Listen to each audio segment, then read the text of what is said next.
আজকের এই মজলিসে আমি নবী করিম সাল্লাল্লাহু আলাইহি ওয়াসাল্লাম একটা হাদিস শোনাবো। ওই হাদিস শোনানোর পর দুই একটি কথা আরজ করবেন, যেটা অন্য কোথাও শুনেছেন হয়তো আমার কাছে হতে পারে।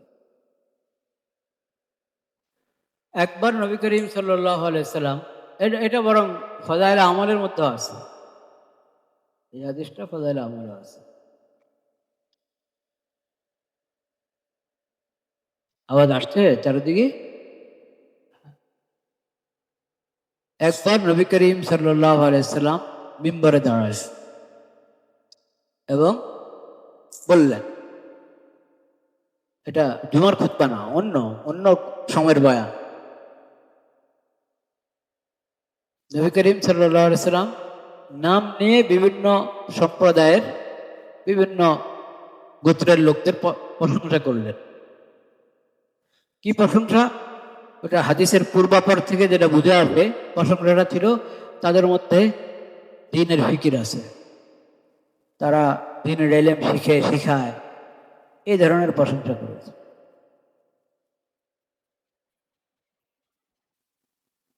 এরপরে নাম না নিয়ে নবী করিম সাল্লাল্লাহু আলাইহি ওয়াসাল্লাম বর্ণনা করলেন নাম নেওয়া ছাড়া। আচ্ছা, ওই লোকদের কি হলো? এইভাবে ওদের কি হলো? কোনো নাম নিচ্ছেন না, এমনি এইভাবে বর্ণনা করলেন। কি তিনটা বিষয় বর্ণনা করেছেন। এক নম্বর, মা বালু আকওয়ামিন লা ইয়াতাআল্লামুনা মিন জিরানিহি। আচ্ছা, তাদের কি হলো? তারা নিজেদের প্রতিবেশীদের কাছ থেকে দ্বীনের জরুরি ইলম কেন শিখে না? প্রথম কথা, কেন তারা ইলম শিখে না? তাদের প্রতিবেশীদের মধ্যে ইলমওয়ালা লোক আছে, প্রতিবেশীদের কাছ থেকে শিখে না কেন? দ্বিতীয় কথা, মা বালু আকওয়ামিন লা ইয়াতাফাক্কাহুনা মিন জিরানিহি। আচ্ছা, এদের কি হলো? এরা নিজেদের প্রতিবেশীদের কাছ থেকে দ্বীনের সমাজ কেন অর্জন করে না? দ্বীনের সমাজ, দ্বীনের বোঝ কেন অর্জন করে না? তৃতীয় কথা, মা বালু আকওয়ামিন লা ইয়াতাফাত্তানুনা মিন জিরানিহি। আচ্ছা, এদের কি হলো? কি হয়েছে যে এরা নিজেদের প্রতিবেশীদের কাছ থেকে নিজেদেরকে সচেতন মুসলিম হিসাবে কেন গড়ে তোলে না? দ্বীন দুনিয়ার দিক থেকে নিজেদেরকে সচেতন করে কেন গড়ে তোলে না? কটা কথা হলো? তিনটা। কেন ইলম শিখে না? কেন দ্বীনের সমাজ অর্জন করে না? এবং কেন নিজেদেরকে সচেতন নাগরিক, সচেতন মুসলিম, সচেতন মুমিন হিসাবে গড়ে তোলে না? সচেতন, এটা আরেকটা আলাদা করে সচেতনতা অর্জন করতে হবে। এখন আমাদের দেশে এই যুগে সচেতন নাগরিক একটা কথা আছে। নবী সাল্লাল্লাহু আলাইহি ওয়াসাল্লাম সচেতন নাগরিক এতটুকু বলেন নাই। সচেতনতা, তুমি সচেতন হইতে হবে দিন দুনিয়া সব দিক থেকে, দিন দুনিয়া সব দিক থেকে সচেতন হতে হবে। নবী করিম সাল্লাল্লাহু আলাইহি ওয়াসাল্লাম ভর্ৎসনা করছেন, কেন ইলম শিখে না, কেন দিনের সেবা অর্জন করে না, কেন নিজেকে সচেতন হিসেবে গড়ে তোলে না?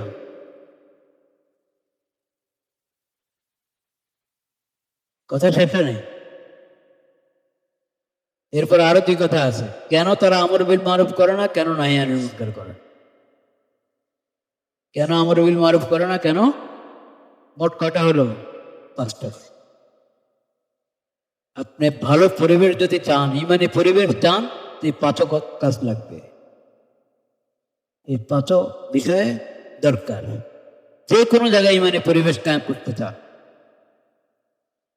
ফরজে আইন এলেমের মেহনত, ফরজে আইন এলেম যেটুকু সবাইকে শিখতে হবে, জানতে হবে, সেটার মেহনত তিন স্তরে: এলেম, ফিকহ, ফাতানা। এলেম, ফিকহ, ফাতানা। এলেম, কোরআনের কিছু আয়াত শিখেন, কিছু হাদিস শিখেন, মাসলা মাসাইল জানেন, হালাল হারাম জায়েজ না জায়েজের বিষয়গুলো জানেন, দোয়া শিখেন, কোরআন মজিদের তেলাওয়াত শিখেন, এগুলো হলো এলেম। এতটুকু শেষ না, দিনের সমাজ অর্জন করা। এলেমের মেহনত এই পরিমাণ করতে হবে, এমনভাবে করতে হবে যাতে দিনের সমাজ পয়দা হয়, উপলব্ধি, প্রজ্ঞা। এটা এলিমেন্ট থেকে আরো গভীর একটা বিষয়, উপরের স্তরের একটা বিষয়। এরও উপরের স্তর হলো ফাতানাত, সচেতনতা। সেটাও চাচ্ছেন নবী করিম সাল্লাল্লাহু আলাইহি ওয়াসাল্লাম। সচেতন হলে কি হবে? সচেতন হলে আপনাকে কেউ ধোঁকা দিতে পারবে না। এখন তো ধোঁকা দেওয়ার কাজ খুব চলছে। অমুসলিমরাও এসে ধোঁকা দেয় মুসলমান ছাত্রদেরকে, আর আহলুস সুন্নাহ ওয়াল জামাতের মাসলাকের পরিপন্থী বিভিন্ন গুমরাহিতে লিপ্ত লোকেরাও এসে ছাত্রদেরকে ধোঁকা দেয়। সচেতন যে হবে, যে সচেতনতা অর্জন করেছে দ্বীন ঈমানের দিক থেকে, সচেতনতা যে অর্জন করেছে সে ধোঁকা পড়বে না। সে বুঝে ফেলবে যে এটা ভুল দাওয়াত, এই দাওয়াতটা কি ভুল, এই দাওয়াত আমি সাড়া দিব না। এই সচেতনতা খুব দরকার। এরপরে আমর বিল মারুফ এবং কি নাহি আনিল মুনকার। শুধু শিখে বসে থাকলাম, সমাজ অর্জন করলাম, সচেতনতা অর্জন করলাম, কিন্তু আমি আমার পরিবেশে, আমার মাহলের মধ্যে আমর বিল মারুফ নাহি আনিল মুনকার করছি না, তাহলে পরিবেশ কি হবে না? ঠিক হবে না।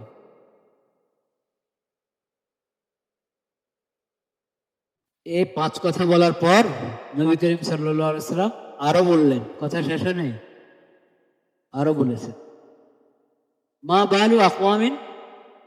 হ্যাঁ, আওয়াজ হচ্ছে না? কি করতে হবে?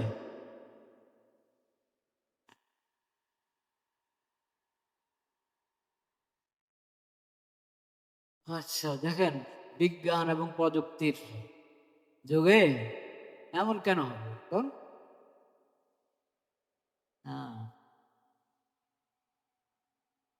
আমাদের জায়গায় হলেও তো সমস্যা, আমাদের পরিবেশে যদি হয় তাও এটা সমস্যা, আমরা পেরেশান হই। এটা লা ইলাহা ইল্লাল্লাহ।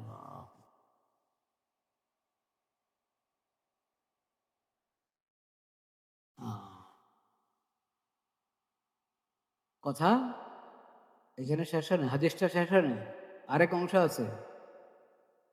নবী করিম সাল্লাল্লাহু আলাইহি ওয়াসাল্লাম বলেছেন এরপর, মা বাল ওয়াকওয়ামিন লা ইউআল্লিমুনা জিরানা। আচ্ছা ওদের কি হলো? ওরা তাদের প্রতিবেশীদেরকে কেন শিখায় না? হ্যাঁ, এই লোকদের, এদের প্রতিবেশী যারা, প্রতিবেশীদের মধ্যে তো এলেম আছে, তারা এদেরকে কেন শিখায় না? উভয় পক্ষকে ধরেছেন। ওই যে লোকরা, এরা তাদের প্রতিবেশীদেরকে কেন এলেম শিখায় না? মা বালু আকওয়ামিন লা ইউফাক্কিহুনা জিরানাহুম। আচ্ছা এরা তাদের প্রতিবেশীদেরকে সমজদার হিসেবে কেন গড়ে তোলে না? তাদের মধ্যে দিনের সমাজ, দিনের বুঝ কেন দেয় না? একজনকে সমাজ দিয়ে দেওয়া এটা কি কারো সাধ্যে আছে নাকি? চেষ্টা তো করতে হবে। ওদেরকে দিনের সমাজ দেওয়ার চেষ্টা, ফিকির কেন করছে না তারা? ওই মেহনতটা কেন করছে না? মা বালু আকওয়ামিন লা ইউফাত্তিনুনা জিরানাহুম। এরা তাদের প্রতিবেশীদেরকে সচেতন করে তুলছে না কেন? প্রথমে বলেছিলেন এরা সচেতন হচ্ছে না কেন, নিজেদেরকে সচেতন করে তুলছে না কেন নিজেদেরকে। ওখানে বলছেন তারা তাদের প্রতিবেশীদেরকে সচেতন করে গড়ে তুলছে না কেন?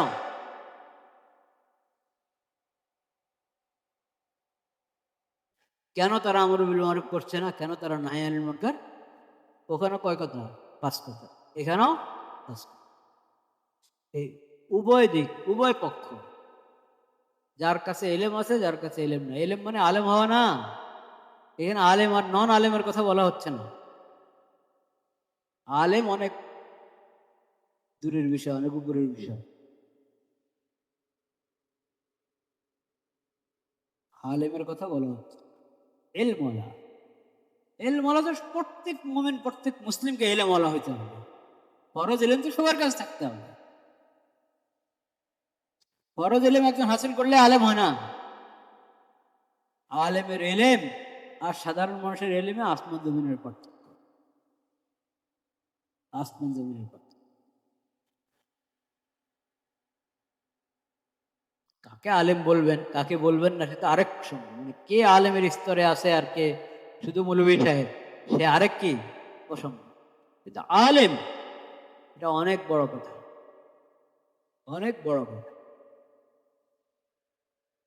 ইলমওয়ালা, ফরজ এলেম যার কাছে আছে, নবী করিম সাল্লাল্লাহু আলাইহি ওয়াসাল্লাম তাদেরকে বলছেন শিখাও। খালি শিখায় শেষ করবে না, দিনের বুঝ দাও, তাতেও ক্ষান্ত হবে না, সচেতন করে তোলো। আর আমর বিল মারুফ নাহি আনিল মুনকারের চর্চা সবার মধ্যে থাকবে। যাদের কাছে এলেম নাই তারা এলেম নিতে হবে, যাদের কাছে আছে তারা দিতে হবে। এটা আলেমের কথা না শুধু। আলেমরা যে এলেম দিবে ওটা তো ধারণা করতে পারবেন না। আলেম যে এলেম দিবে সেই এলেম ধারণ করার জন্য তো 16-17 বছর পড়তে থাকে মাদ্রাসার ছাত্ররা।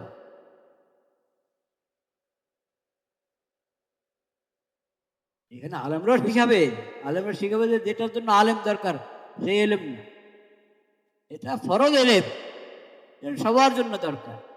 কিন্তু সেই ফরজ এলেমটা আমরা মনে করি হলো ওযুতে 4 ফরজ, গোসলে 3 ফরজ, নাকি তায়াম্মুমে 3 ফরজ, হ্যাঁ, এরকম কিছু জিনিস, পাক না পাকের মশালা, বাস। নামাজ জন্য 3টা সূরা বা 4টা সূরা শিখতে হবে, এই এই ফরজ এলেম সর্বসাকুল্যে। ফরজ এলেম তো আকীদা থেকে শুরু হয়, ইসলামের আকীদা থেকে নিয়ে মসজিদে কিভাবে ঢুকবো, বাইর হবো, আদব আখলাক পর্যন্ত। আখলাক, দিলের অবস্থা, প্রত্যেক জায়গায় কি আছে, ফরজ এলেম আছে। আহলে সুন্নাত ওয়াল জামাতের ইসলামের মৌলিক আকীদা ওটা তো ফরজ হবে, জানা কথা। আহলে সুন্নাত ওয়াল জামাতের মাসলাক কি জিনিস, আহলে সুন্নাত ওয়াল জামাতের চিন্তা চেতনা, ঐতিহ্য, আদর্শ, এটাও ফরজ এলেমের আওতায় আসে। ইবাদত, ইবাদতের এলেম, লেনদেনের এলেম, এবং আদব, কার সাথে কেমন আচরণ, কেমন কথাবার্তা, চাল চলন, উঠা বসা, এই আদব, যেটাকে আদাবুল মুআশারা বলা হয়, এটার মধ্যে ফরজ এলেম আছে। আর আমার চরিত্র, চারিত্রিক বিষয়ে, চারিত্রিক পবিত্রতা বিষয়ক ফরজ এলেম আছে। দিলটা পরিষ্কার হওয়া, দিলের মধ্যে কোনো ব্যাধি না থাকা, এই বিষয়ে ফরজ এলেম আছে। রাষ্ট্র পরিচালনা, সমাজ পরিচালনা, ওই বিষয়ে ফরজ এলেম আছে।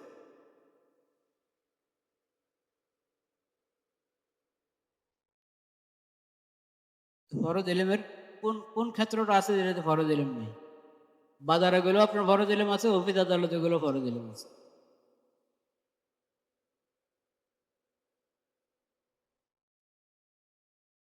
বিচার ব্যবস্থা যান, সেখানে ফরজ এলেম আছে। মানব জীবনের কোনো অঙ্গন এমন নাই যে অঙ্গনের সাথে সংশ্লিষ্ট কোনো না কোনো ফরজ এলেম নাই, আছে কিছু না কিছু ফরজ এলেম থাকে। কিন্তু ফরজ এলেমের মধ্যে আবার যেটা এখন একবারেই উপস্থিত দরকার, আমার নগদ দরকার, ওটাকে বলে ইলমুল হাল, মানে অবস্থা, এখনো ঢালাতেই দরকার। আমি বালেগ হয়ে গেছি, বালেগ হওয়ার আগে 7 বছর বয়সে নবী করিম সাল্লাল্লাহু আলাইহি ওয়াসাল্লাম বলেছেন কি করো, নামাজের কথা বলো, নামাজ পড়তে বলো। 10 বছরে তো আরো তাকিদের সাথে প্রয়োজনীয় নামাজের জন্য পিটুনি দাও। এটা পিটুনি কেমন দিতে হবে এটা বুঝতে হবে, অবস্থা বুঝে ব্যবস্থা। যারা পিঠা দিলে আর দিন থেকে পশ্চিম দিকে ফিরবে না, ওরে পিঠা দিবে না। কিছু আছে যে আসলে একদিন যদি মা একটু একটা একটা একটা থাপ্পড় দিল, হ্যাঁ একটা ব্যাত লাগালো, তো ঠিক একবারে ভালো হয়ে যায়। ওরকম মানুষও দুনিয়াতে অনেক আছে, ছিল তো, আগে তো ছিল অনেক, এখনো আছে।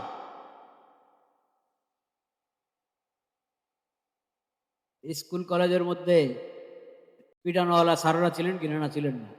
আপনারা বলেন, ওনারা তো দেখেনি, নতুন বয়সের তো পারে, আপনারা পেয়েছেন না? এর মনে করে দেখালে মাদ্রাসার কাজ। এটা মাদ্রাসার কাজ না, এটা মাদ্রাসার কাজ না। কত মাদ্রাসা আছে ওখানে একবারে ব্যাত নাই, পুরো মাদ্রাসায় উঠলে একটা ব্যাত পাবেন না।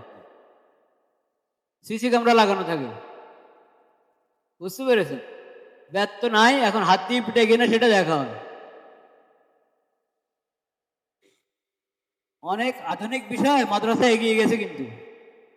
হ্যাঁ, বেদবি মাফ করবেন। যাই হোক, এগুলো মাদ্রাসা আর অমাদ্রাসার কথা, মাদ্রাসা আর স্কুলের কথা। এগুলো হলো আসলে সমাজের একটা হালাত ছিল একসময়। দেখতে যে এরকম পিটুনি দিলে ভালো হয়ে যাবে, পড়ালেখা মনোযোগী হয়ে যায়, তখন করতেন। কিন্তু এখন তো জমানা পরিবর্তন হয়ে যাচ্ছে, এখন আর এটা হবে না। তবে সীমিত পর্যায়ে এখনো কিছু মানুষ আছে এরকম, যাদের তো এমনি হয় না, কিন্তু একটু ওস্তাদ ধমক দিলেন, একটু পিটুনি দিলেন, হয়ে যায়। যাই হোক, তা আমি বলছিলাম নামাজের কথা থেকে কথা শুরু হলো। 10 বছর বয়সে যখন আপনি বালেগ হয়ে গেছেন, তখন তো এক ওয়াক্ত নামাজ কাজা হওয়ার কোনো কি নেই, অবকাশ। এখন নামাজের এলিম না শিখলে আমি নামাজ আদায় করবো কিভাবে? কোরআন না শিখলে নামাজ আদায় করবো কিভাবে? এটা কি আর দেরি করা যাবে? আমি এখনো কোনো দোকান করি না, ব্যবসা করি না, ব্যবসার মাথাটা না একটু পরে শিখলাম, কিন্তু এটা নামাজ। সেজন্য ফরজ এলেমের মধ্যে যে অংশ আমার নগদ দরকার, ওটা তো দেরি করাই যাবে। এই হাদিসটা আমি শুনলাম, হাদিসের শেষ অংশ হলো নবী করিম সাল্লাল্লাহু আলাইহি সাল্লাম যখন এরকম বললেন, তো কেউ এরকম চিন্তা করেন, আচ্ছা কাকে ইঙ্গিত করলেন? নবী করিম সাল্লাল্লাহু আলাইহি সাল্লাম কোন দিকে ইঙ্গিত করলেন? ওদের কি হলো, ওদের কি হলো, ওই লোকদের কি হলো, কারা এরা? পরে ধারণা করেছেন হচ্ছে অমুক প্রায় হয় কি না, সেখানে তাদের কানে যখন এটা গেল, তারা নবী করিম সাল্লাল্লাহু আলাইহি সাল্লামের কাছে এলো, ইয়া রাসূলুল্লাহ, আপনি এমন এমন বলছেন, এমন এমন বলেছেন, ধারণা করা হচ্ছে আমাদের দিকে ইঙ্গিত করলেন কিনা। নবী করিম সাল্লাল্লাহু আলাইহি ওয়াসাল্লাম কিচ্ছু বলেন না, বলে ওই আগের কথায় জোড়াই দিলেন। তবু যে হাদিস মিম্বরে বলেছেন, সেই হাদিসটা আবার শোনায় দিলেন। কোনো বলেন না যে আমি তোমাদেরকে উদ্দেশ্য করেছি বা অন্যদেরকে, কিচ্ছু বলেন। তারা বলে যে তা আমরা অন্যদেরকে শিখাবো, অন্যদেরকে দিনের সময় দিয়ে দিব, মানে কেউ প্রস্তুত যদি না হয়, তো আমি কি করবো? শিখতে প্রস্তুত না, আমি শিখাতে প্রস্তুত, সে শিখতে প্রস্তুত না, আমি কি করবো? নবী করিম সাল্লাল্লাহু আলাইহি ওয়াসাল্লাম এটাও শুনলেন না, না শোনার মতো, আবার আগের কথা বলে দিল। তারা বুঝছে যে না, এখন ওজোর করে কোনো কি নাই, ফায়দা নাই, এটা একবারই নির্ধারিত বিধান, এখানে এসব ওজোর চলবে না, এসব ওজোর চলবে না। তারা বলেছেন যে আমহিল না সানাতা, ইয়া রাসূলুল্লাহ, আমাদেরকে 1 বছর সময় দেন, 1 বছর।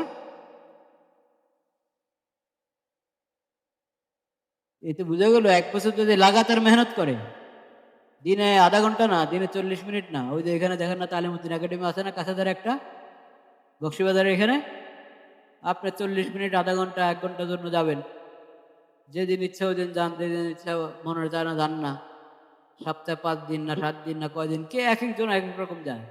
তো আপনি যেরকম, আপনি যদি দৈনিক 20 মিনিট করে পড়েন, তো 1 বছর পুরো করতে কত দিন লাগবে? বুঝেন নাই? 1 বছর পুরো করতে কয়েক বছর লাগবে না, অনেক বছর লাগবে। লা ইলাহা ইল্লাল্লাহ। নবী করিম সাল্লাল্লাহু আলাইহি সাল্লাম বলেছেন, এরা শিখবে, ওরা শিখাবে, এরা বুঝ নেওয়ার চেষ্টা করবে, ওরা বুঝ দেওয়ার চেষ্টা করবে, এরা সচেতন হওয়ার চেষ্টা করবে, ওরা সচেতন করার চেষ্টা করবে, আমর বিল মারুফ করবে এবং নাহি আনিল, উভয় পক্ষ আমর বিল মারুফ করবে এবং নাহি আনিল মুনকার করবে। যদি তা না করে, তাহলে আমি দুনিয়াতে নগদ শাস্তি দেব। আখিরাতে আল্লাহর ধরা তো আছে, দুনিয়াতে নগদ শাস্তি পাবে। কে বলছেন? এটা রহমতের নবী, রহমতুল আলামিন, তিনি বলছেন দুনিয়াতে নগদ শাস্তি দেওয়া হবে তাদেরকে। কোন মুসলিম দেশের শাসকদের দায়িত্বে এটা পড়ে, ফরজে আইন এলেমকে ব্যাপক করা, এবং ফরজে আইন এলেমের ব্যাপারে যারা অবহেলা করে, শিক্ষার ক্ষেত্রে অবহেলা করে বা শিক্ষার ক্ষেত্রে অবহেলা করে, তাদের জন্য আইনানুগ ব্যবস্থা গ্রহণ করা, এটা মুসলিম দেশের শাসকের দায়িত্ব। যেমন নবী করিম সাল্লাল্লাহু আলাইহি সাল্লাম বলেছেন নগদ শাস্তি দেওয়া হবে তাদের। নবীর ওয়ারিসকে, প্রশাসনের ক্ষেত্রে নবীর ওয়ারিস হলো প্রশাসন, শাসকরা, আর দ্বীনের বিষয়ে নবীর ওয়ারিস কারা? ওলামায়ে কেরাম। ওলামায়ে কেরাম থেকে দ্বীনের নবীজির এলেমের মিরাস নাও, নিয়ে তোমরা নবীর তরিকা রাষ্ট্র পরিচালনা করা, দেশ পরিচালনা, তাইলে তো শান্তি হবে।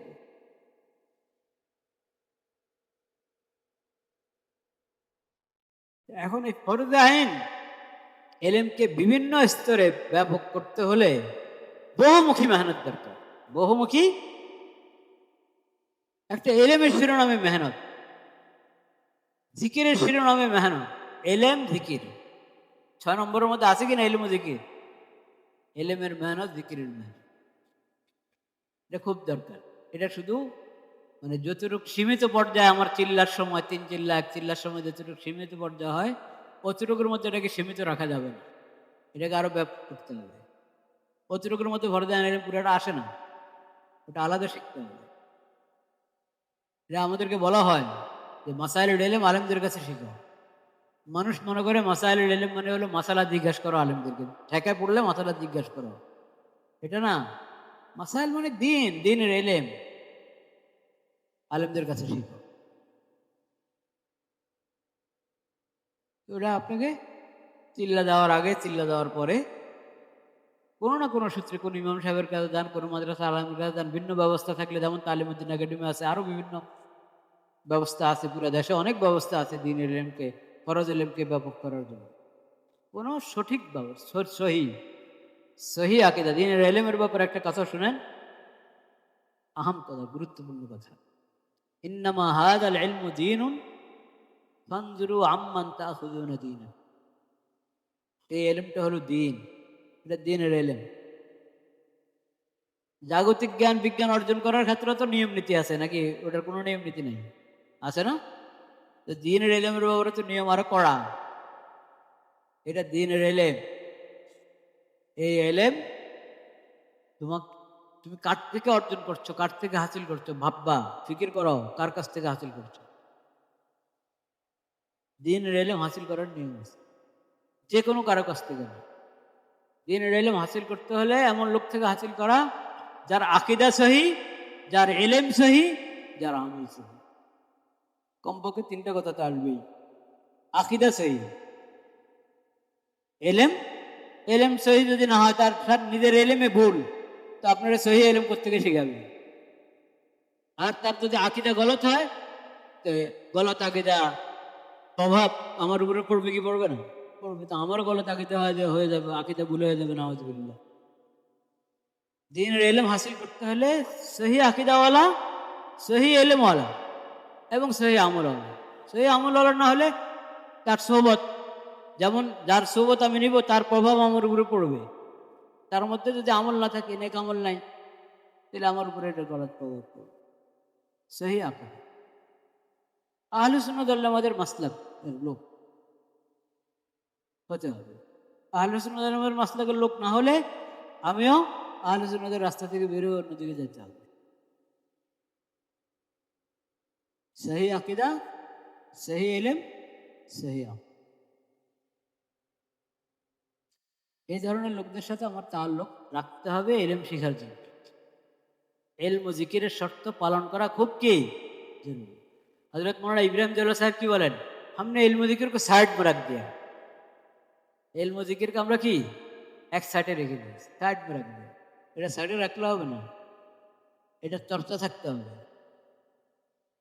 চিল্লা চলা অবস্থা, চিল্লা থেকে ফেরার পরও ইলম জিকিরের চর্চা।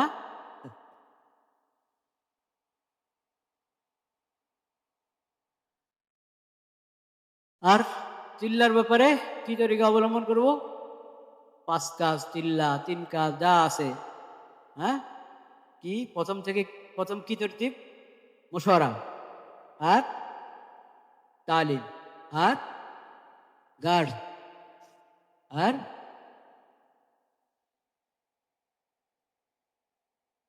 দুইটা গার্ড, আর এই যে তরতিবটা, এটা কাদের একটা তরতিব। কিন্তু একটা তরতিব বনে গেলে তরতিবটা সঠিক হইতে হবে, শরীয়ত সম্মত হইতে হবে, এটা জরুরি।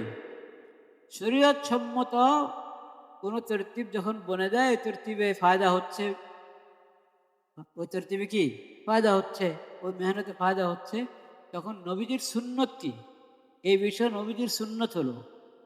ফাথুল বারী কিতাবে এক হাদিসের অধীনে এই কথা ইমাম ইবনে হাজার রহমতুল্লাহ আলাইহি বলেছেন। যখন একটা বিশেষ তরতিবে ফায়দা পরিলক্ষিত হচ্ছে, কোনো সমস্যা দেখা যাচ্ছে না, তো এটা পরিবর্তন করো না, এটা কি করো না, চালিয়ে দাও। হাদিস শরীফ আছে, খায়রুল আমালে মা দিমা আলে ওয়াইন কল্লা, পরিমাণে কম হোক কিন্তু নিয়মিত করো। এই যে কাজ, আমি দেখছি তবলিগ জামাতের মধ্যে বিভক্তি আসার পর আমাদের অনেক সাথী কি করেছে, কাজ কাউ ছেড়ে দিয়েছে, কাজ কাউ কমিয়ে দিয়েছে। এই যে চিন্তাটা ভুল ভুল চিন্তা। এটা বরং আমি মনে করি যারা আগে কাজের মধ্যে একটু ঢিলা ছিল, সতিলতা ছিল, হ্যাঁ, কাজের মধ্যে শিথিলতা ছিল, তারা আরো কি হতে হবে, চাঙ্গা হতে হবে। এখন উল্টা, যারা আগে একটু মজবুত ছিল ওরা আস্তে আস্তে কাজ কমিয়ে দিচ্ছে, একটু ঢিলা হয়ে যাচ্ছে। এই তরিকাটা কি না, সহি না। এতে ক্ষতি কি? ক্ষতি হলো যারা গলত রাস্তায় আছে ওদের জন্য আপনি ছেড়ে দিলেন মজা। তবলিগ জামাতের বিভক্তির পর দুইটা পক্ষ হয়ে গেছে না, আপনারা মনে করি দোনো পক্ষ সঠিক রাস্তায়, দোনো পক্ষ সঠিক রাস্তায় না। মৌলানা সাদ সাহেবের অনুসারীরা সঠিক রাস্তায় নাই। মৌলানা সাদ সাহেব এখনো দৈনিক এই যে 14 তারিখ, আজকে কত তারিখ, 16, এই 14 তারিখের বয়ান আমার কাছে আছে, 14 তারিখের বয়ান। বেচারা যখনই কোনো ইজতেমাতে বয়ান করে বা নিজামুদ্দিন মেম্বারে বয়ান করে, অফিসের হেদায়ত বা রওয়ানিগির হেদায়ত বয়ান করা শুরু করলেই বেচারা কোনো নতুন হাদিস বানায় ফেলে, নতুবা একটা হাদিসের বিকৃতি ঘটায়, হ্যাঁ, নতুবা কোনো আয়াতের মধ্যে বিকৃতি ঘটায়, নতুবা কোনো, হ্যাঁ, বেদাতকে সুন্নত আখ্যা দেয়, হ্যাঁ, নতুন নতুন বিষয় আবিষ্কার করে ওটাকে সুন্নত নাম দেয়, কোনো না কোনো গন্ডগোল করেই বয়ানের মধ্যে। কোনো ধরনের আগাগোড়া পুরা বয়ান সঠিক এরকম বয়ান আছে, কিন্তু সংখ্যা কম। কিন্তু সাধারণত বয়ানের মধ্যে গড়বড় করবেই, কিন্তু এটা কে বুঝবে, কে বুঝবে? এক এতাহাতি ভাই, সাতপন্থী ভাই একজন আমাকে বলেছিল, হুজুর আমরা তো ওখানে ঘুরে আসছি, কোনো সমস্যা নেই, কোনো সমস্যা নেই। কারণ আপনারা এখানে কি মেডিকেল সায়েন্সের কেউ আছেন নাকি ডাক্তার? হ্যাঁ, কম, মানে এখানে কম, এখানে কিছু আছে কম, কিন্তু আছে যারা মেডিকেল সায়েন্স পড়েন না, ওরা আমার একটু দেখেন তো ভালো করে, ধরেন আমার ফিরে দেখেন, নতুবা আমাকে দেখে পর্যবেক্ষণ করে বলেন কোনো সমস্যা দেখেন নাকি আমার? চিন্তা করে ও বলে যে, বাবু আমরা তো নিজামুদ্দিন থেকে ঘুরে আসছি, কোনো সমস্যা নেই। আর সমস্যা আছে কিনা তুমি বুঝবো কোত্থেকে? এই যে নিজে পণ্ডিত সেজে গেলা, নিজে পণ্ডিত সেজে গেলা, এটাই তো অনধিকার চর্চা, অনধিকার চর্চা না? এটা তো একটা গলত কাজ, এটাই তো গলত কাজ, যেটা তুমি আলেমদের থেকে মশানো নেওয়া দরকার। তুমি নিজে বলছো যে আমরা তো দেখে এসেছি, কোনো সমস্যা নেই, মানে আপনারা ভুল বলছেন, আপনারা ভুল বলছেন। সুবহানাল্লাহ। সাতপন্থীদের এতাতিরাদের গলত রাস্তায়, ভুল রাস্তায়, এটা বুঝার জন্য অনেক গভীর এলেমের দরকার নাই, এটা এমনি বুঝেন। যারা টঙ্গিতে টঙ্গিতে মুসল্লিদেরকে জবা করে, ওদের অধিকার আছে তবলিগ করার? কিসের তবলিগ করবে এরা? একরামুল মুসলিমের তবলিগ এটা? ছয় নম্বরের মধ্যে একটা একরকম মুসলিম আছে না, তুমি মানুষ জমা করছো, হাত ভাঙছো, পা ভাঙছো, মাথা ভাঙছো,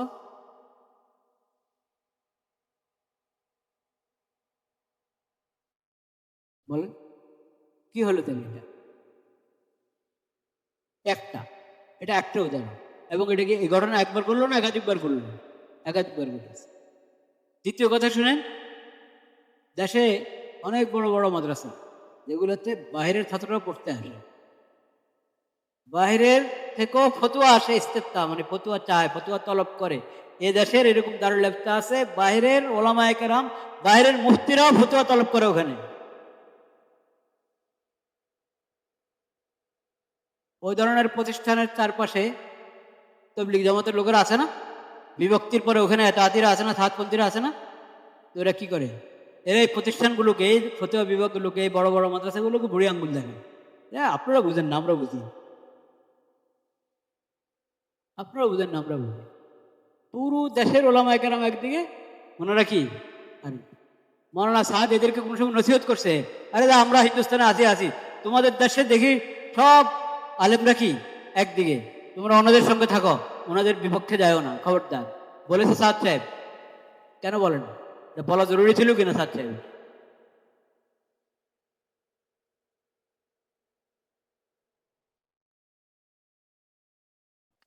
তো যদি আমাদের সাথীরা কাদের মধ্যে সুষ্টি করে, অবহেলা করে, তাহলে ময়দান তাদের জন্য খালি। এরপর যত ছাত্র সাতপন্থীদের সঙ্গে যাবে নিয়ে, আমাদের এলাকায় হয় কি, আমাদের ছাত্ররা তশকিল করে রাখে, প্রস্তুত করে রাখে, বের হবে 3 দিনের জন্য বা 1 সপ্তাহের জন্য, 10 দিনের জন্য বের হবে, চিল্লার জন্য বের হবে।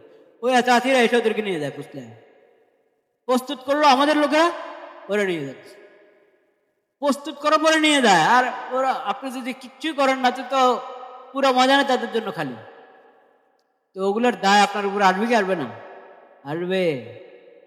হ্যাঁ, সূরা নাজমের সাথীরা যদি কাদের মধ্যে দুর্বল হয় আর সেই কারণে সাতপন্থীদের পাল্লা ভারী হতে থাকে, এটার দায়, এটার গুনাহ সূরা নাজমের ওই সাথীদের উপরে আসবে যারা কাদের অবহেলা করে কাজ কি কমিয়ে দিয়েছে, কাজ ছেড়ে দিয়েছে।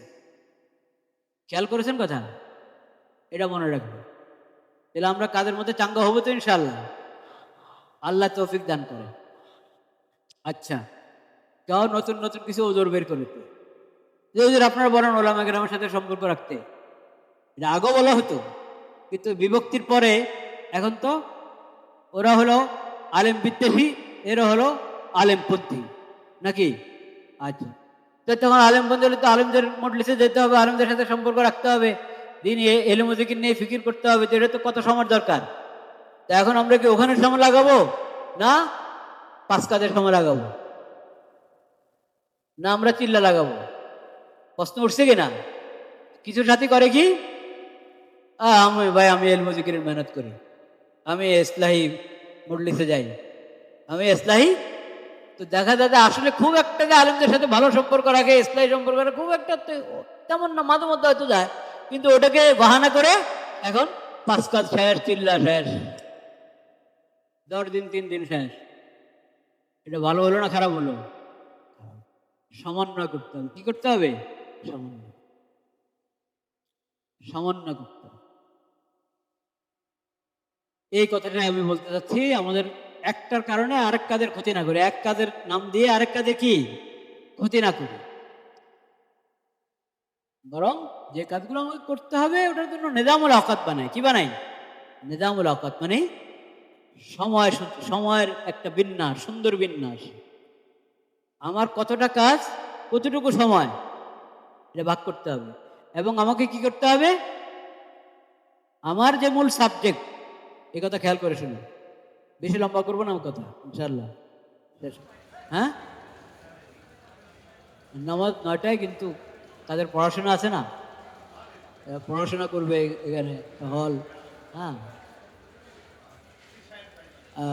কি কি বলছিলাম, সময়, সময়সূচি ঠিক করা, মানে আমার কয়টা কাজ এবং আমার কি পরিমাণ সময়,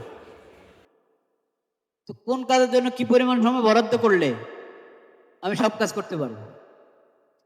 সব কাজ তার প্রতিদিন থাকে না, ওটা একটা ভাগ। কোন কাজ প্রতিদিনের, কোন কাজ সপ্তাহে একদিন দুদিন, কোন কাজ ওইভাবে অভিজ্ঞ সাথী যারা, পুরানো সাথী যারা, তাদের সাথে পরামর্শ করে কি করব, ঠিক করব। আর সবচেয়ে বড়, সবচেয়ে বেশি প্রাধান্য দিতে হবে যেটা আমার সাবজেক্ট, ওটাকে। আমি ছাত্র, আমি ছাত্র, আমার পড়াশোনা হলো এক নম্বর। পড়াশোনা কি, পড়াশোনার জন্য যে পরিমাণ সময় দেওয়া দরকার ওটা আমি দিচ্ছি কিনা।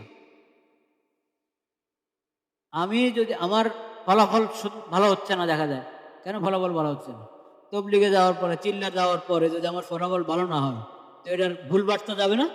অন্য ছাত্ররা কবে দেখছি ওরা তবলিগ করে চিল্লা লাগায়, ওদের তো ফলাফল ভালো হয়, পড়াশোনায় পিছু পড়ে যায়। আগে পড়াশোনায় ছেলেটা খুব ভালো ছিল, এখন দেখা যায় পড়াশোনা কি পিছনে। ভুল বার্তা গেল কিনা। তা আপনি 3 চিল্লা লাগায় তো আরো 3 জনকে ইয়ে করে দিলেন, চিল্লা থেকে বিমুখ করে দিলেন, আরো 10 জনকে চিল্লা থেকে বিমুখ করে দিলেন, এই তো কোনো ফায়দা নাই। চিল্লা লাগালেন ঠিক, কিন্তু অন্যদেরকে আপনি চিল্লা বিমুখ করে দিলেন। আপনি চিল্লার পর দেখেন, চিল্লার থেকে আসার পর আপনার দুনিয়ার কাজ, দিনের কাজ, সব দিক থেকে আপনাকে কি হতে হবে, চাঙ্গা। ক্লাসে উপস্থিতি সবার আগে, ক্লাসে উপস্থিতি সবার আগে যাবেন, একবারে পুরা ক্লাস শেষ করে। কোনোদিন কি নাই, অনুপস্থিতি নেই, কোনোদিন কোনো অবস্থিতি নেই।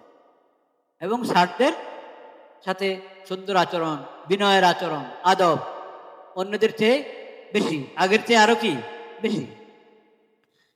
এখন সবাই বলবে যে না, এটা তো ভালো ছেলে, এ 3 চিল্লা লাগিয়ে আসলো, 1 চিল্লা লাগিয়ে আসলো, হ্যাঁ 10 দিন সময় লাগিয়ে আসলো, আমরা দেখি তো পড়াশোনা তো 1 নম্বর, আবার আদব আখলাকও কি 1 নম্বর, তুই ভালো ছেলে, খুশি হবে। তো তুই চিল্লা দা, ওই যে তোর ওই সহপাঠী চিল্লা গেছে, তুই কি চিল্লা দা, তুই 10 দিন লাগা, বলবে কি বলবে না, বলবে। এমন ভাবে আমাদেরকে কাজটা করতে হবে যাতে আমার কাজ দেখে অন্যরা এই কাজের দিকে রুজু করে। আমার কাজ দেখে, আমার আচরণ দেখে, আমার অবস্থা দেখে অন্যরা এই কাজ থেকে বিমুখ হয়ে যায়। এইভাবে যদি আমি কাজ করি, তাহলে কাজ করার চেয়ে না করা ভালো। আল্লাহ সুন্দরভাবে করার তৌফিক দান করে। পড়াশোনা আপনার আসল কাজ, ফলাফল সুন্দর করা না শুধু। আপনার সাবজেক্টে আপনাকে পণ্ডিত হইতে হবে। আপনার সাবজেক্ট এত সুন্দর করে ভালোভাবে পড়তে হবে, আত্মস্থ করতে হবে, যাতে এই বিষয়ে আপনার অবদান রাখতে পারেন, সফলতার স্বাক্ষর রাখতে পারেন, বড় অবদান রাখতে পারেন। ওইভাবে আপনাকে পড়াশোনা করতে হবে। পড়াশোনা কোরবান করে চিল্লা না, এটা আমরা পক্ষে না, ওনারাও পক্ষে না। কি আপনারা কাকরাইল ওনারা পক্ষে নাকি? ওনারা দেখেন, ওনারা ওনাদের সাবজেক্টের মতো পণ্ডিত, ওনারা তবলিগও করেছেন, ডাক্তারের মধ্যে 1 নম্বর তবলিগ করেছেন, ওনার সাবজেক্টে উনি কি 1 নম্বর। আপনার সাবজেক্ট কি? ওরে আল্লাহ, ওটা নাম উচ্চারণ করতে পারবো কিনা আমি কি জানি না। হ্যাঁ, ডক্টর আনোয়ারুল করিম ছিলেন বুয়েটের, প্রফেসর হামিদুর রহমান সাহেব ছিলেন। তো দিনের কাজ করেছেন ওনারা, কিন্তু দুনিয়ার মধ্যে জাগতিক জ্ঞান বিজ্ঞানের মধ্যে নম্বর 1। এটা আমাদেরকে আয়ত্ত করতে হবে, এটা শিখতে হবে। আল্লাহ সেই তৌফিক দান করে। সূরা নাদাম 7 পন্থী থেকে তো ভালো, কিন্তু ভালো কদিন থাকবেন, এটা কথা। ভালো থাকতে হলে কি করতে হবে? ভালো থাকতে হলে যে মেহনতগুলোর কথা আমি বলছি, কাদের ব্যাপারে মেহনত, এলম জিকিরের ব্যাপারে মেহনত। আর কোনো ধরনের কোনো বেউসুলি করা যাবে না। বেউসুলি অর্থ বুঝুন তো, উসুল পরিপন্থী, নিয়ম পরিপন্থী কোনো কাজ করা যাবে না। আপনি তবলিগের কাজ করেন, তবলিগের কাজের উসুল আছে, তবলিগের কাজের কি আছে, উসুল আছে। মশওয়ারা ছাড়া কেন কাজ করবো? আমি হালকা জিম্মাদার হওয়া মানে কি আমি আধিপত্য বিস্তার করবো না? কাকরাইলে আমি অর্থ খরচ করি, তো সেখানে হুকুমত চালাবো? নাউজুবিল্লাহ। হ্যাঁ, এই এই তবলিগ জামাতের মুরব্বীদের নিয়ম ছিল অর্থ দিবা, পিছনে থাকবা। অর্থ দিবা, পিছনে থাকবা। মিম্বরে তোমার জায়গা নেই। অর্থের বলে মিম্বর, অর্থের বলে মাইক, এটা তবলিগের উসুলে নাই, বিলকুল নাই। অর্থ দিয়ে তুমি তবলিগে সরে বেঁধে যাও, পিছনে থাকো। আল্লাহর জন্য অর্থ দিচ্ছ, আল্লাহর জন্য, ইখলাসের সাথে অর্থ দিয়েছে। এই জন্য তোমার মেহনত মাপ না, অর্থ দিচ্ছ চিল্লা মাপ, এগুলো নাই।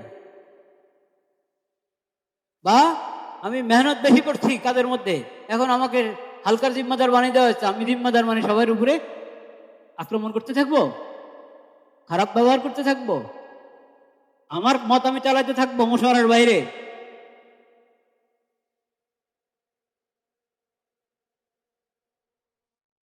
মুশওয়ারার বাইরে আমি কোনো কিছু চালাতে পারি না। এবং মুশওয়ারা নিয়মতান্ত্রিক হইতে হবে। মৌলানা সাদ সাহেবের তো অনেক সমস্যা, অনেক গুমরাহির কথা, গুমরাহের কাজ তার মধ্যে আছে, সাথে সাথে এটাও একটা মুশওয়ারার প্রয়োজন মনে করে না। নাম কাস্ত মুশওয়ারা, মুশওয়ারা ঠিকই বৈজ্ঞানিক মুশওয়ারা বড় হচ্ছে, কিন্তু বড় বড় যত পদক্ষেপ সব নিজের বাহাদুরি। নিয়মতান্ত্রিক মুশওয়ারা, মুশওয়ারার যে উসুল আছে, উসুল হিসেবে মুশওয়ারা হইতে হবে, যথাযথ মুশওয়ারা হইতে হবে। মুশওয়ারার বাইরে যাবেন না ভাইরাম, মুশওয়ারার বাইরে যাবেন। এই কাজ ব্যক্তিকেন্দ্রিক না, এই কাজ ব্যক্তিকেন্দ্রিক না, এটা মনে রাখতে হবে।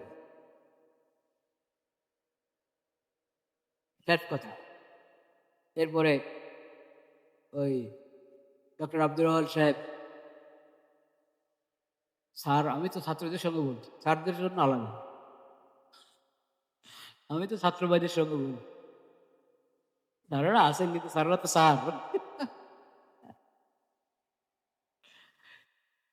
লা ইলাহা ইল্লাল্লাহ।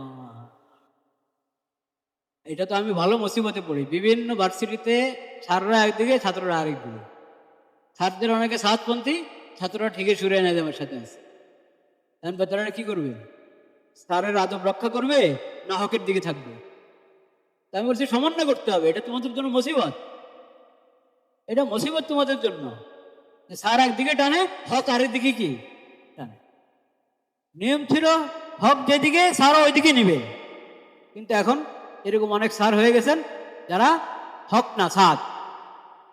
হকের দরকার নেই, সাদের দিকে টানে, নেজামুদ্দিন দিকে টানে। এবার নেজামুদ্দিন ভুল হক আর সহি হক, সাদ হক হক আর গুমরা হক, ওটা দেখার বিষয় নাই। সাদ আর নেজামুদ্দিনের দিকে টানবে। কি বলবো?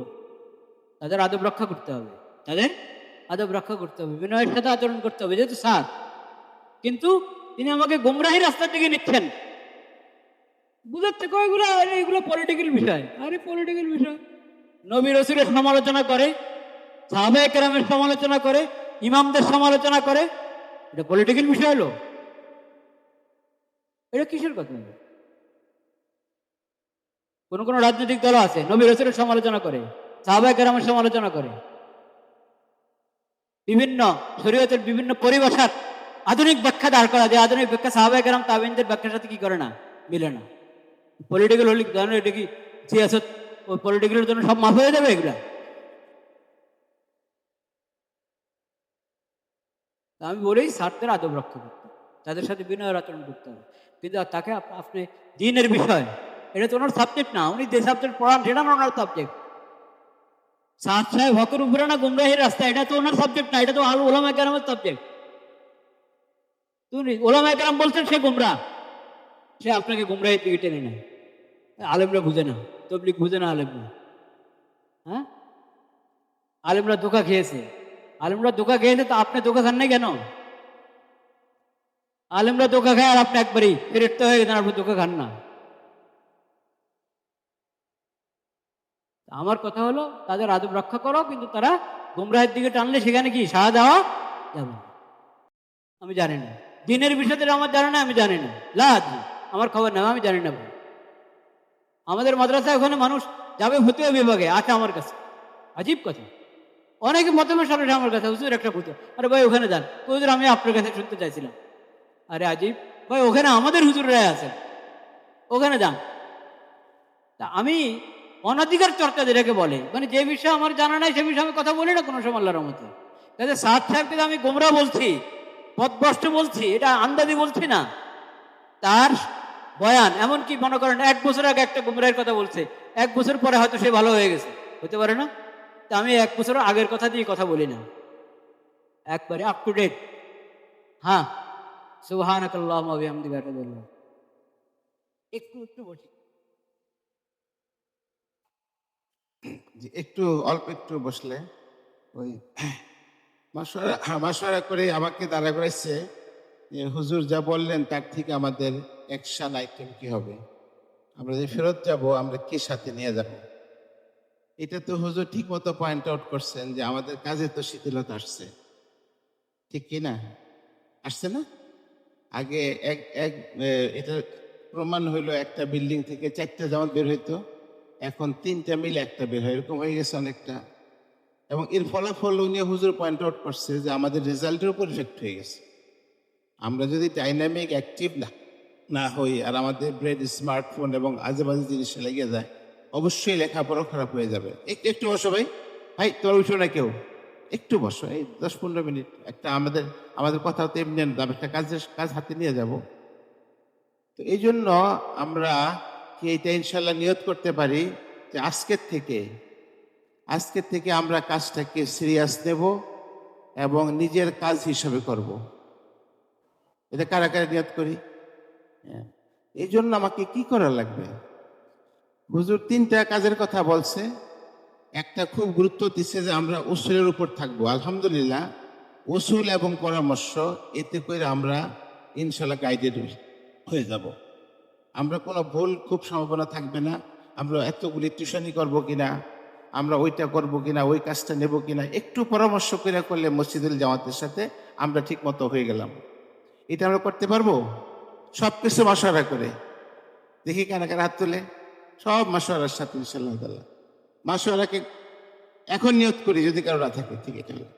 আর 2 নম্বর বলছেন যেটাতে আমরা অবহেলা করি, সেটা হলো যে ইলম এবং জিকিরের চর্চা ওলামাদের সহবতে এবং সহিভাবে আমলের সাথে। আর আমাদের আলহামদুলিল্লাহ কিছু তো জামাতে গেলে হয়ই, বাকিটা আমরা কিভাবে করব এটা আমরা ওনাদেরকে একটু গাইডেন্স নেব। আর সবচেয়ে ইম্পর্টেন্ট বলছেন, যেটা আমার তো লাগছে, হয়তো আরো কেউ দেখবে, যে আমরা তো একটা কাজ হাতে পাইছি এবং আমাদের ওলামারা বলতেছেন যে এটা একটা শরীয়ত সম্মত এবং একটা হক মেহনত, এবং এটার মাধ্যমে অনেক ভালো কাজ জিন্দা হচ্ছে। 193টা দেশে যেখানে কিছুই ছিল না, দিন মরে গেছিল, আজকে তবলিগের হরকতের ছেলে হচ্ছে না, হয়েছে কিনা? ইংল্যান্ডে কেমন করে আজকে সব মসজিদে 95% বাচ্চা বক্তব্য আসে, এটা কেমনে হইলো? কেমনে করে ইউনিভার্সিটি 50% মেয়েরা বোরকা পরে ইংল্যান্ডের মধ্যে, এটা কেমনে করে হইলো? আমেরিকার মতো জায়গায় আজকে নিউ ইয়র্কের মেয়র হয়ে গেছে মুসলমান, একদম পাবলিকলি বইলা যে আমি মুসলমান বলে হয়ে গেছে। এই জন্য এই মেহনতের অনেক ফায়দা। এটাকে আমরা কি নিজের কাজ হিসাবে আমরা, নিজের কাজ হইলো কি কাউকে বলতে হয় না। যেমন অফিসে যায় না সকালবেলা, আমাদের ঘরের থেকে অ্যাজ এ কৃষক যায়, কেউ বলতে হয় না। আমরা এটা কি নিজের কাজ মনে করতে পারি কিনা? নিজের কাজ হইলে কাউকে বলতে হবে না। এখন থেকে যদি এটা হয় তাহলে আমরা নিয়ত করি আগের মতো আমরা প্রত্যেক সপ্তাহে একটা করে জামাত প্রত্যেক হল থেকে বের করব। আমি কেন বলতেছি এটা, এই টার্গেটটা করলে যদি অ্যাটলিস্ট একটা দিয়েও শুরু হয়ে যায়, তাইলেও তো আমাদের রোজানা মোলাকাত করতে হবে, হবে না? আমাদের টার্গেট কি যে প্রত্যেক মাসে আমরা নতুন সাথীকে নিয়ে আমরা 3 দিনের জামাতে যাব। 3 দিন, যদি ছুটির সময় 3 দিন, আর ছুটি না থাকলে 2 দিন, আর যদি 2-1 জন কেউ নাও পারে নতুন সাথী একদিনও সাথে নিয়ে যাবো আমরা তাকে। এইটা নিয়ত করতে পারি আমরা। আমরা সব এখানে যারা আমরা আসছি আমরা নিয়ত করবো যে কোনো মিসিং ছাড়া, ছুটি থাক বা না থাক, অ্যাটলিস্ট 1-2 দিন তো আমরা পারবো। তো এইটা কারা নিয়ত করে? এটা আমরা একটু ইয়ের পর একটু তরতিব করবো। কে দিয়ে একটু দেখি ভাই কারা নিয়ত করেন, এটা করবো তো।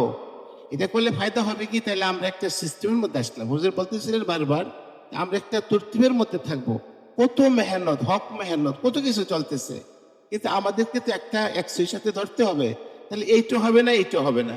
আমরা ইনশাল্লাহ দাওয়াতে তবলিগের মেহনত, যেটা আজকে এই এই বর্তমানে ওলামাদের সাথে যে পার্থক্যটুকু ছিল আমাদের, মনে করতাম আমরাই সব কিছু জানি। আজকে ওনাদের মতো মানুষ এসে আমাদেরকে মিলাই দিচ্ছেন আওয়ামের সাথে আমাদের, এটা আমাদের কত সৌভাগ্য না? কি বলেন ভাই, সৌভাগ্য নেই তো আমাদের? ইনশাল্লাহ আমরা করব কি এখন, এই নিয়তটাকে পুরো করার জন্য। আর সামনে রোজা, রোজা শুরু হবে হলো ইলেকশনের পর থেকেই। ইলেকশন থেকে তো ছুটি না, তো রোজার মধ্যে সে চিল্লা হোক অথবা 20 দিন হোক অথবা 10 দিন হোক, এরকম নিয়তকে আমরা সবাই এখানে করতে পারি না? হুজুর আসছেন, একটু দেখে দেখুন কি বল, কারা কারা হাত তুলে একটু দেখি তো। মাশাল্লাহ। হ্যাঁ, হ্যাঁ, হ্যাঁ, এই যে একটা ইম্পর্টেন্ট কথা উনি ওই কথা বলছে, আমরা যদি একটু গাফেল হয়ে যাই দুইটা জিনিস হবে। আমরা উদাসীন হই, সচেতন না হই, গাফেল হই, সিরিয়াসলি না করি, তাহলে দুটো জিনিস হবে। একটা হইলো উনি বলছেন যে আগের কালে আমাদের সাথীদের যদি মোলাকাত না করতাম, 3 দিন জামাতে নিয়ে না যাইতাম, তাইলে ওরা ওইভাবেই থাকতো, ঠিক কি না? আর আজকাল কি হবে যদি আমরা না করি, তাহলে কি করবে? বসে থাকবে না, অন্য কেউ নিয়ে যাবে। আর কোন দিকে নিয়ে যাবে, হকের দিকে না বাতিলের দিকে নেবে? হ্যাঁ, এই জন্য হুজুর বলতেছেন এটা আমাদের জন্য গুনাহ হবে। এই গুনার জন্য আমরা দায়ী হব যে আমরা মেহনত না করার কারণে তাদেরকে বাতিলের দিকে ঠেলে দিলাম।